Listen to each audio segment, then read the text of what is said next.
Hey there, Heather Boyd Wire here, and today it's Tip Tuesday.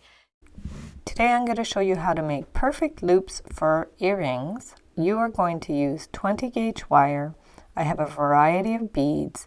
I have my 6-step looping pliers from Beadalon, some small and large round pliers. I have flush cutters and flat pliers, and also a burr tool and a file. So we're going to start by cutting the end of the wire flush. These are the Xuron flush cutters.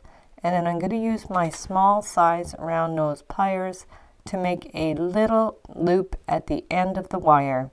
You can also use a head pin, but this is a nice alternative to make the head pin with a 20 gauge wire. So we're just going to make a little loop and then center it just with a little flick of the wrist bend. And then we're going to flatten it so there's no little pokey ends. Put on our beads. I have an 8mm cat's eye bead. I have a 6mm miracle bead. I have also a metal spacer bead.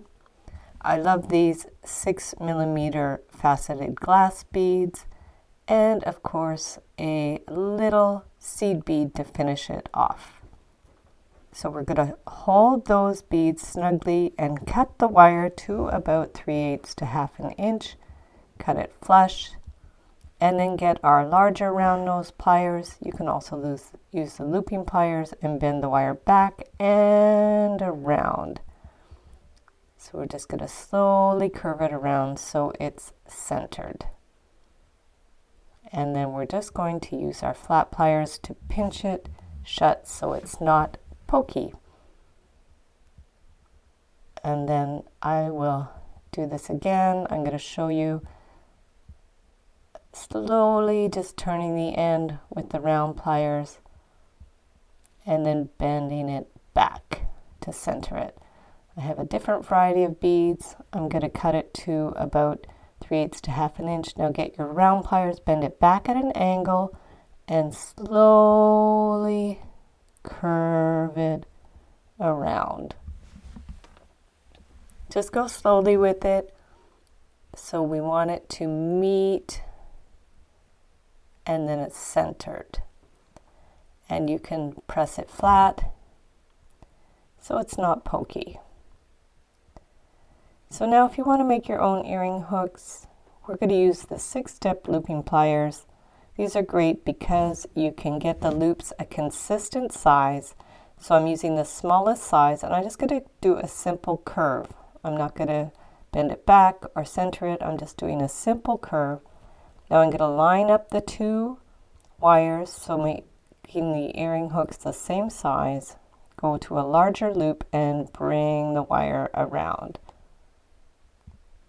And then we're going to bend it back at a little angle. And we'll clip them flush so they're exactly the same size. So from there we're going to get the cup burr tool and we're going to soften the end. I will link up all my tools in the description of the video. Just softens it up, or if you don't have that, you can use a file. I would advise using hyperallergenic wire for the hooks. Now I'm just going to harden up the wire a little bit with the nylon jaw pliers. You can also hammer them a little bit if you like, or use a harder wire like a half hard wire. So now we have our components, and we'll just open it up at a little half turn there and then put on the beads and close it up. And there we have our beautiful beaded earrings with the perfect loops. So thanks so much for watching the video. Give it a big thumbs up if you liked it. Be sure to subscribe to my channel for lots more wire art and jewelry making videos. And if you'd like to share photos of your wire art and jewelry, be sure to join the Wire Makers Club on Facebook. And if you'd like to check out my work on Etsy, my husband and I specialize in custom wedding cake toppers and funky jewelry. I also have a mailing list, so if you'd like to sign up below, I'll send you my Wire Art Essentials ebook. So thanks again for watching, and we'll see you the next time.